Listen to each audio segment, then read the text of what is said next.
Hi అండి, నమస్తే. Welcome back to my channel. ఈరోజు వీడియోలో నేతి బొబ్బట్లు. బొబ్బట్లు వేడిగా ఉన్నప్పుడే కాదు, చల్లారిపోయిన తర్వాత కూడా మృదువుగా, మెత్తగా, సాగిపోకుండా ఉండాలంటే ఒకసారి నేను చెప్పే ప్రాసెస్లో ట్రై చేసి చూడండి. ముందుగా ఒక మిక్సింగ్ బౌల్ తీసుకొని 1 కప్పు వరకు గోధుమ పిండి, అలాగే 1 కప్పు వరకు మైదా పిండిని తీసుకోండి. ఇప్పుడు దీనిలోకి రుచికి తగినట్లుగా ఉప్పు, అలాగే ఒక పావు టేబుల్ స్పూన్ వరకు పసుపుని వేసుకోండి. పసుపుని ఇక్కడ మనం జస్ట్ కలర్ కోసం మాత్రమే యాడ్ చేస్తున్నాము, ఇది ఆప్షనల్. దీనిలోకి 1 టేబుల్ స్పూన్ వరకు నెయ్యిని కూడా వేసుకొని మొత్తం కలిసేలాగా ఒకసారి పిండిని బాగా మిక్స్ చేసుకోండి. ఇప్పుడు దీనిలోకి కొద్దిగా వాటర్ని యాడ్ చేసుకుంటూ చపాతీ ముద్దలాగా పిండిని సాఫ్ట్గా మిక్స్ చేసుకోవాలి. చూసారు కదా, పిండి ముద్ద ఇలా మెత్తగా ఉండాలి. ఇంత సాఫ్ట్గా ఉండేలాగా మిక్స్ చేసుకోండి. దీన్ని మనం ఇప్పుడు ఒక 2 నిమిషాల పాటు బాగా నీట్ చేసుకోవాలి. పిండిని ఇలా నీట్ చేస్తూ కలపడం వలన సాఫ్ట్నెస్ అనేది పిండికి ఎక్కువగా ఉంటుంది. అలాగే బొబ్బట్లు కూడా చాలా సాఫ్ట్గా వస్తాయి. చూడండి, పిండి ముద్ద ఎంత సాఫ్ట్గా ఉందో. ఇలా ఫ్లఫీగా వచ్చేలాగా పిండిని మిక్స్ చేసుకోవాలి. ఇప్పుడు పిండి ముద్ద ఆరిపోకుండా ఉండడం కోసం కొద్దిగా నెయ్యిని వేసి పిండి మొత్తానికి ఇలా అప్లై చేసుకోండి. దీని మీద మూత పెట్టి ఒక 10 నిమిషాల పాటు పక్కన పెట్టుకోండి.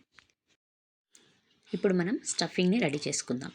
కుక్కర్లోకి 1.5 కప్పుల వరకు పచ్చిశనగపప్పును తీసుకోండి. పచ్చిశనగపప్పును నేను ఇక్కడ నానబెట్టకుండా డైరెక్ట్గా కుక్ చేస్తున్నాను.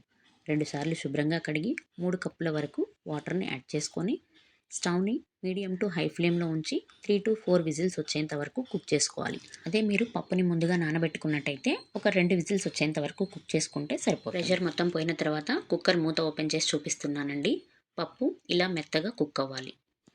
ఇప్పుడు ఈ పప్పు మొత్తం పూర్తిగా చల్లారిన తర్వాత ఎక్సెస్గా ఉన్న వాటర్ని మొత్తాన్ని డ్రైన్ చేసేసుకొని ఒక మిక్సీ జార్లోకి యాడ్ చేసుకోండి. మనం తీసుకున్న పప్పు క్వాంటిటీ 1.5 కప్పులకి 2 కప్పుల వరకు బెల్లం తురుముని యాడ్ చేసుకోండి.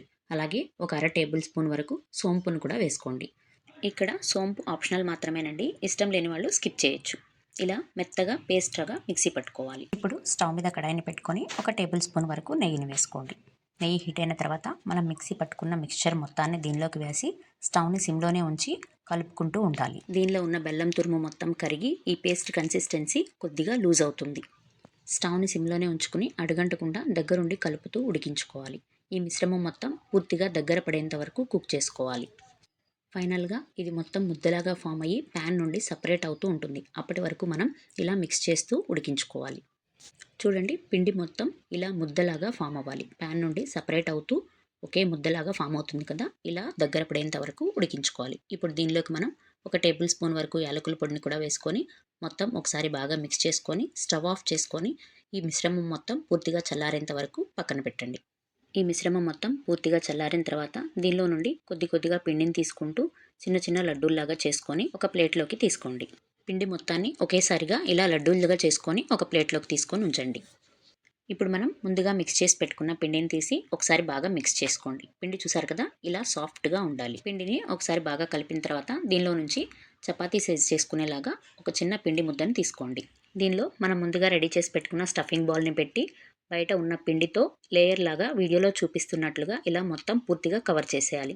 అలాగే పైన ఎక్సెస్గా ఉన్న పిండిని మొత్తాన్ని ఇలా తీసేయండి. లోపలున్న స్టఫింగ్ని మొత్తాన్ని పూర్తిగా కవర్ చేస్తూ మనం పైన పిండిని ఇలా రోల్ చేసుకోవాలి. మనం ఇప్పుడు వీటిని బొబ్బట్లులాగా ఒత్తుకుందాం. మీ దగ్గర బటర్ పేపర్స్ ఉంటే బటర్ పేపర్స్ని యూజ్ చేయండి. బటర్ పేపర్ లేని వాళ్ళు ప్లాస్టిక్ కవర్స్ని ఇలా 2గా కట్ చేసుకొని పెట్టుకోండి. ఏదైనా బట్టలకి కానీ ఏవైనా ఐటమ్స్ కొన్నప్పుడు కానీ ఇలాంటి కవర్స్ వస్తూ ఉంటాయి కదా, వాటిని ఇలా 2 కవర్లుగా కట్ చేసుకొని దీనికి కొద్దిగా నెయ్యి అప్లై చేసుకొని ఈ 2 కవర్స్ మధ్యలో ఈ బాల్ని ప్లేస్ చేసి ఇలా మెల్లగా స్ప్రెడ్ చేస్తూ ఉండండి. మీరు కవర్ని 2 కవర్లని కలిపి పక్కకి రోల్ చేసుకుంటూ దీన్ని రౌండ్ షేప్ వచ్చేలాగా ఇలా స్ప్రెడ్ చేసుకుంటూ ఉండాలి. అయితే బొబ్బట్లని మరీ మందంగా ఉండకూడదు, పల్చగా ఉండేలాగా స్ప్రెడ్ చేసుకోండి. చూసారు కదా, మొత్తం ఇలా ఈవెన్గా స్ప్రెడ్ అయిన తర్వాత పైన ఉన్న కవర్ని ఇలా తీసేసి ఈ బొబ్బట్ని ఈజీగా మన చేతి మీద తీసుకోవచ్చు. ఇప్పుడు స్టవ్ మీద ప్యాన్ పెట్టుకొని ప్యాన్ మొత్తానికి ఇలా నెయ్యిని అప్లై చేసుకోండి. స్టవ్ని మీడియం ఫ్లేమ్లోనే ఉంచుకొని మనం ముందుగా రెడీ చేసి పెట్టుకున్న బొబ్బట్టుని ఇలా ప్లేస్ చేసుకోవాలి. స్టవ్ని లో టు మీడియం ఫ్లేమ్లోనే ఉంచుకొని ఈ బొబ్బట్లని 2 వైపులా నేతితో చక్కగా కాల్చుకోవాలి. ఒకవైపు కుక్ అయిన తర్వాత రెండో సైడ్కి కూడా టర్న్ చేసుకొని నెయ్యిని అప్లై చేసుకొని 2 వైపులా మంచి గోల్డెన్ కలర్లోకి వచ్చేంత వరకు కుక్ చేసుకోవాలి. చూసారు కదా, బొబ్బట్లని ఇలా 2 వైపులా పూర్తిగా నేతితో కాల్చుకున్న తర్వాత ఇప్పుడు దీన్ని ఒక ప్లేట్లోకి తీసుకోండి. రిమైనింగ్ పిండి మొత్తం కూడా ఇలాగే సేమ్ ప్రాసెస్లో బొబ్బట్లని ప్రిపేర్ చేసుకోవాలి. మరి ఈ రెసిపీ మీకు నచ్చిందా?